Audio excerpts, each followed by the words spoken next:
No way. I can't celebrate our wedding anniversary with an ugly wife. Do you really think you're worth anything? You're disgusting. Thank God I'm going on a business trip soon. I don't want to see your face. You're the daughter of a construction company, so find me a nice place to stay, but don't expect much from your little family business that's almost bankrupt. I had hoped to rebuild my relationship with my husband, so I gathered the courage to ask him. But my hope was crushed when he coldly rejected me. The gentle smile he once gave me, saying he would take good care of me, was all a lie. His real intention was to marry the CEO's daughter. Even though my father was the founder and CEO, he worked from a simple office in our home. When my husband learned this, he thought he knew everything about our family business. Since then, he has looked down on me with bitterness. On our wedding anniversary, he made it clear that he planned to spend the night with a woman he truly loved, leaving me behind in despair with a smug smile on his face. My family is in the construction business. Since I graduated from university, I've lived with my parents and worked as an admin assistant to support the business. I didn't want to rely on them forever, so when my grandma passed away, I took over her house and started living on my own. Afterward, I met my husband John through a friend. We connected instantly in every way, including our values, and got married quickly. John and I started our new life together in my house, enjoying our happy days and excited about our promise to celebrate our wedding anniversary every year. However, our joy was dampened by the old house with its creaking floors and stained walls. I sighed, remembering the conversation I had with my father the day before. He suggested we build a new house for our new life. While I wasn't against the idea, the house held so many memories of my beloved grandmother. I was torn between starting a new life with my loving husband and holding on to the memories of my late grandmother. I couldn't decide what to do. Just tear down this old house. Your family is in construction. Can't you even handle something like this? You're just a small, inefficient builder from the countryside, or maybe this house suits a country bumpkin like you. John would snap in frustration whenever the floor creaked or the house made noises. When we first met, he was kind and cheerful. He joked about being intimidated by my job at my father's company, and we laughed together. He proposed to me, promising he'd take better care of me than my parents did. But after we got married and he visited my parents' house, he was shocked. The house was just ordinary, and the office was a small building on the same property. It was nothing like what he had imagined. There were construction materials piled up in the yard. Since then, John always found excuses not to visit my parents and started making degrading comments to me. Later, I heard that he told everyone at work he was marrying the daughter of a company president. I never told him that my family owned a large business. After that, our conversations decreased dramatically, and we began sleeping in separate bedrooms. If you get pregnant by mistake, I feel sorry for our unborn child. Have you ever looked at yourself in the mirror? He would say whenever we saw each other, criticizing my family background and appearance. Eventually, I started to avoid him too. One day, after work, I went shopping and got caught in an unexpected rainstorm. Soaked and shivering, I hurried home and went to the bathroom to take a shower. I noticed the basement floor felt damp, even though I had cleaned it that morning. It seemed like it hadn't dried properly. I hesitated but decided to get warm as quickly as possible. So I took off my wet clothes without thinking much. However, I froze at the uncomfortable feeling that something was wrong. The bathroom was still humid and water droplets clung to the shower curtain and walls. I had cleaned the bathroom the night before, and even if I forgot to turn on the exhaust fan, it seemed unlikely the room would stay that wet until late afternoon the next day. There was even a faint smell of shampoo that wasn't ours. After showering, I texted John to ask if he had come home during the day. He replied with a simple, "Of course not." He should have been at work, busy with his job. But then I found something strange. A gap between the washing machine and the wall revealed his favorite watch. I was sure I had seen him leave the house that morning wearing it. Feeling uneasy, I put on rubber gloves and went back to the bathroom. I pulled the drain in the bathtub and saw it clearly, strands of long hair that were definitely not the same color as mine or John's. There were also a couple of small stones, likely from nail art, tangled in the hair. I rarely got my nails done. Next, I checked John's bedroom and found more of the same long hair, along with the same unfamiliar scent. There was even a smudge of foundation and lipstick on the white bed sheets. That night, feeling sick to my stomach, I decided to check John's phone while he dozed off in the living room. I had been avoiding him by hiding in my room after dinner. He didn't expect me to come out, and after a few drinks, he dropped his phone on the floor and fell asleep in a good mood. I didn't sense any caution from him at all. His cell phone wasn't even locked. A bit surprised, I took advantage of the situation and opened his messaging app. I quickly found messages from the woman he was seeing. I guessed she was his ex-girlfriend. From their conversations, I learned she came from a wealthy family and had left him when she got engaged to another rich man. However, he couldn't get over her and contacted her while she was preparing to move into a luxury apartment her fiancé's parents had bought as a wedding gift. Her fiancé couldn't move in with her yet, and she was struggling with living alone in the new place. It seemed John took advantage of that. To compete with her happy messages, he bragged that he was about to marry the daughter of a construction company. I realized then that he married me just to make his story sound impressive. How pathetic. He had no shame in using me just to show off, and I had been completely fooled. I felt so stupid. I threw his phone on the floor, went back to my room, and cried out loud. I couldn't think straight and didn't even want to think about it. Our relationship had been cold for a while, but I hadn't given up on us. Now I couldn't stay calm. I cried like a child until I couldn't cry anymore. Exhausted, I fell asleep without realizing it. When I woke up, I heard John closing the door as he left for work. I jumped up, quickly cooled my swollen eyelids, and thought again about what I wanted to do.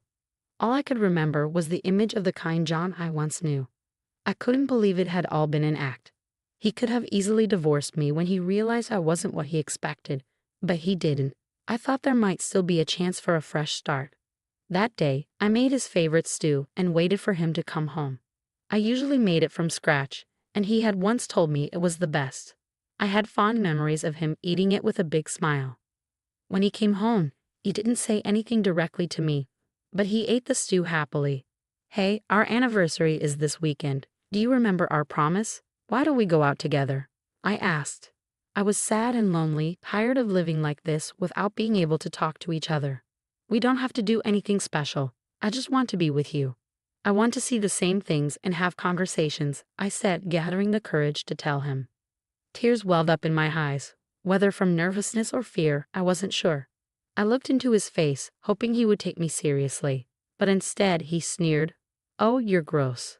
A reclusive pig suddenly wants to be with me on our anniversary. What makes you think you deserve to be celebrated? An anniversary is only worth spending money on if there are feelings involved. Otherwise, it's just another day, nothing special. There's no anniversary with you at all. I don't remember any stupid promises. Stop saying weird things. You're making me nauseous." He glared at me with disdain, as if I were trash, then stormed out, saying he was going to buy beers. Devastated, I retreated to my room and cried again. That night, he was lying carelessly in the living room, drunk. I wondered if he enjoyed mocking me in his head. I looked at his phone and found that he had made a reservation for a fancy dinner with his mistress on the day of our anniversary. Ironically, it seemed to be the anniversary of their relationship too. Everything about our marriage felt like a mistake. There was never any love from his side. I realized that I was just a misjudged status symbol for him, nothing more than a tool to maintain a basic lifestyle. I collapsed on the spot where he slept peacefully beside me. I trembled, but no tears came. "I'm leaving next week for a month on a business trip, so check out some short-term apartments for me. Your family is in construction, so you can at least find good properties through your connections, right? But maybe a business on the verge of bankruptcy doesn't have that kind of pull," he said with his usual sarcasm before leaving for work. It was almost December, and he was still the same. Normally, I would have been upset by the last-minute notice, but I no longer had the energy or emotion to care. I already knew his trip was a lie, just an excuse to spend more time with his mistress before her wedding. Checking his phone had become a regular habit. I felt guilty and disgusted with myself, but it gave me useful information. "Have a good trip, good luck," I said with an innocent smile, pretending I knew nothing. The following week, as soon as he was out of sight, I made a phone call. "Hello, yes, please start today," I said, then rushed back to my room to get ready. I had been waiting for this moment. I was impatient but excited as I ran out of the house in high spirits. A month later, while I was at work, my cell phone kept ringing. I ignored it because I was busy, but the constant vibration was annoying. I asked my parents for permission to step out and finally answered the call. Yes, what's going on? I asked. When I came back, I found that the house was gone. Completely gone. The land was up for sale too. John was yelling on the other end of the phone so loudly that I didn't need to put it on speaker. Explain what the hell is going on. The house is gone. You told me to get rid of the house as soon as possible, so I asked my father. I thought this was supposed to be my privilege. Why are you complaining when I did exactly what you wanted? I replied calmly, suppressing my laughter as I imagined him panicking. Don't mess with me. There's no way a small business like yours could do this in just 1 month. And the sign has the name of a major company as the contact. There's no way they do a favor for a small, no-name business. Who's behind this? Don't try to fool me. I told you I asked for it. You took one look at my parents' house and assumed it was small and mediocre. Did you ever actually research my family's business? I said, revealing the truth. He seemed to realize something and quickly searched for information on his phone, probably about the company on the sign. He was so stunned that he couldn't say a word. No wonder on the company's website he saw a picture of my father as the CEO. We're a construction company, but we also run various related businesses. Not only do we handle home construction, but demolition and land sales as well. Recently, with inflation affecting business, they were more than happy to help me demolish the house and sell the land. The demolition took only a week. It was their last big job of the year, and the land sold at a pretty good price. I saw it as the last Christmas gift from my beloved grandma. I've been struggling with the decision for a while, but in the end, it helped me make up my mind. John was still speechless despite my cheerful tone. I couldn't see his face, but I imagined he must have been pale and sweating. Don't tell me you threw away all my stuff, my computer, my work files. Damn it. Do you have any idea what you've done? He was half sobbing, panicking about what happened to his belongings. No way, I'm not that heartless. My stuff went to my parents' house, and yours went to the right place.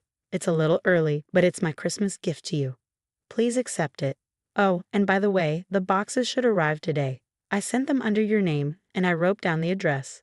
I'm sure they'll come asking about it. You guys can talk it over and come to an agreement. Where the hell did you send them? He trailed off, so panicked that he forgot to hang up the phone. As I expected, the recipients of the package appeared. Can you please explain what's going on? Asked a man to John's horror. It was the fiancé of his mistress.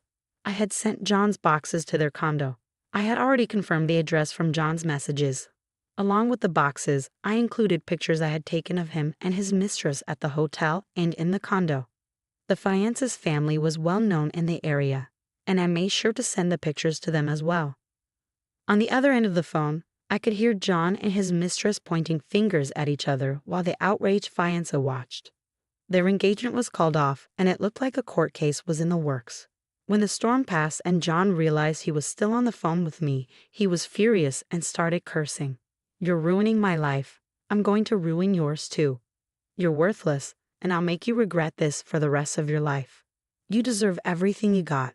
How dare you say that without even thinking about what you did? I responded calmly. I won't forgive you ever. This is definitely the end, I said and hung up on John. I immediately called his work and reported his wrongdoings, which I had discovered while checking his phone. Then I called his parents and told them everything. I considered holding back if he made a sincere apology, but I felt I had no reason to anymore. That same day, John was fired from his job, and his angry parents disowned him. Overnight, he lost his job, his house, his wife, and his family. I was sure he couldn't stay in town any longer. After that, we officially divorced. Of course, I negotiated a large alimony settlement. His mistress was also abandoned by her furious parents. Her ex-fiancé sued her for swindling, and she was ordered to pay a huge compensation. They brought shame to a wealthy family, and the amount demanded from them was likely far greater than what a regular person like me could have managed. John and his mistress, now with no place in each other's lives, supposedly started over in a small apartment. With a damaged career and a naive young lady, they probably struggled to make a decent life together. Rumor had it they were arguing fiercely every day and just scraping by to pay their debts. Meanwhile, I bought a new house with the money from selling the land. I chose to live modestly without my parents' help and make the most of each day. Although my marriage failed, it taught me not to judge people quickly. I reflected on my naivety and learned not to waste this experience. I was hurt, but I am determined not to let it define me. I am committed to growing, becoming a better person, and learning to see people clearly. I set a big goal for myself and made a wish for a bright future.